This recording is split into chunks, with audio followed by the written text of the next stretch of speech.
Viewers এই যে দেখেন আমরা আসছি ভাইয়ের এখানে। ভাই আপনার নামটা জানি কি ভাই আপনার? ভাই আপনার নামটা জানি কি?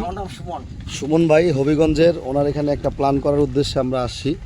ভাই এই যে আমাদের মাছে খাবার দিবে এখন। মাছ কি আসবে না উপরের দিকে ভাই? সব আইবে। কি মাছ আছেন এখানে ভাই? সব জাতের মাছ আছে, বিশেষ করে দেশি প্রজাতির মাছ।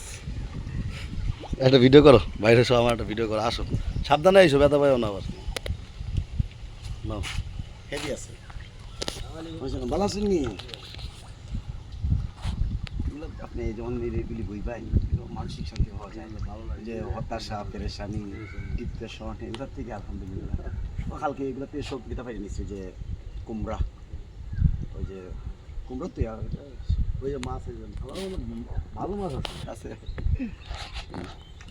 মাছ ছাড়ছিলেন তো? ছাড়ছি 4 মাস আগে পুকুর কোথায় কেজি মাছ ছাড়ছে? 25 কেজি টোটাল ছাড়ছি। ওই বাচ্চাগুলা 25 কেজি বাচ্চা। এইটা তো আর উঠাইতাম না, এগুলা বড় বড় হইব, যেমন ওই যে বিভিন্ন সময় এখানে অতিথি আসবো, ওই যে বর্ষি দেয়া, এটা কিন্তু বর্ষি বোয়ার লাগিয়া তো এটা আরো সাজাইব ওই জায়গায়। ভাই কিন্তু আসলে যে মন মানসিকতা মানে খুব মনের মধ্যে একটা ইয়া আছে। আপনার দুনিয়ার সম্পদ তো দুনিয়া থেকে যে আল্লাহর সৃষ্টি তো দেখা হইল না।